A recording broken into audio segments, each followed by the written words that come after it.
Can you turn a pattern from an ordinary pillow into a 3D texture roller?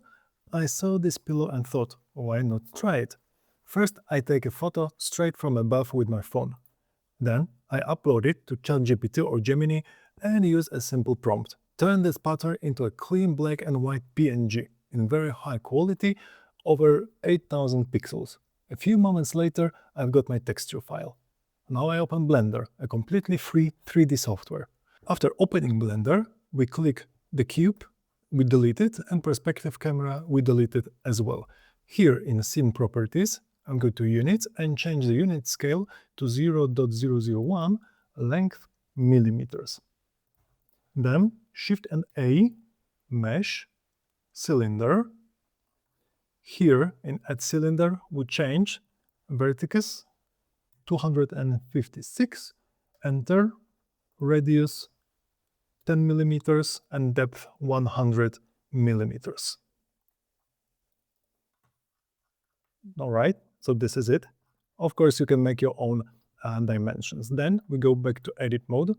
We choose the third one, Face Select. We click the face here, up, X, delete faces, and down here, X, we delete faces. Then we click A, and we click I, and then we go with Inset. Just go just a little bit below, just a little like this. Okay, perfect. Then we go to Modifiers icon here, Add Modifier, and you search for Solidify.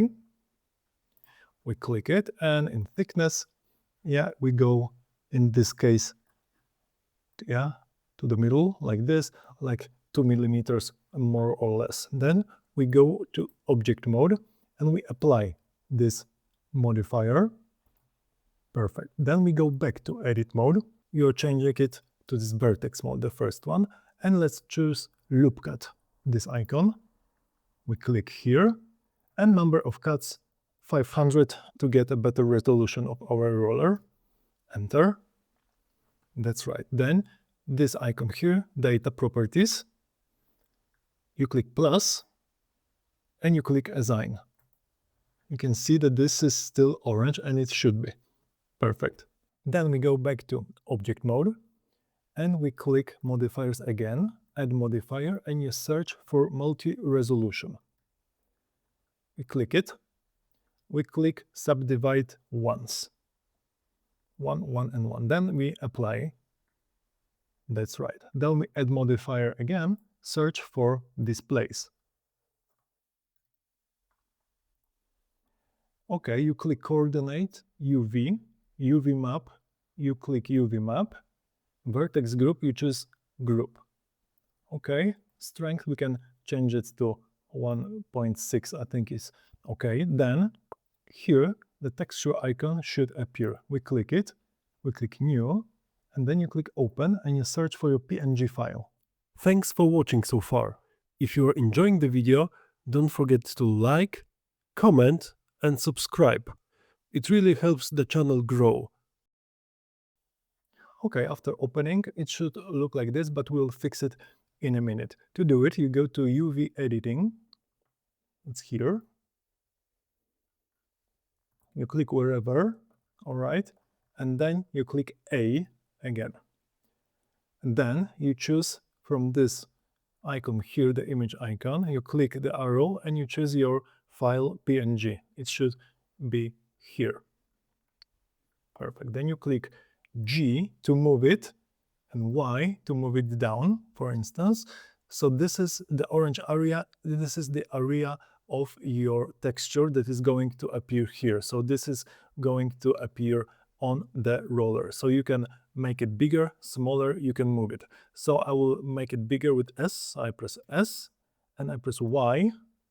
That is why we are going to make it bigger.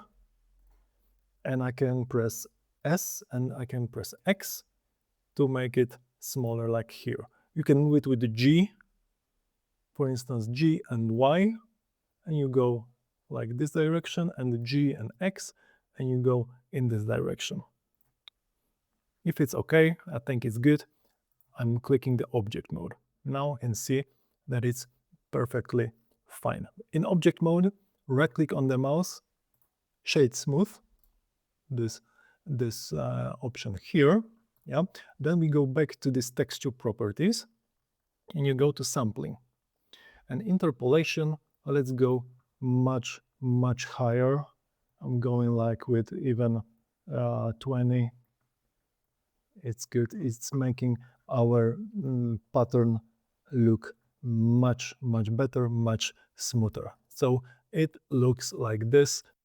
Okay, so here you can make the strength of your texture to stick out a little more, or you can make deboss or emboss effect if you go with a minus. All right, so if you go with minus, you can see that we are making this kind of texture. It sticks out from the roller. Yeah, so this is it. I hope you like this quick tutorial. If so, please leave a like, leave a comment. I would be very grateful.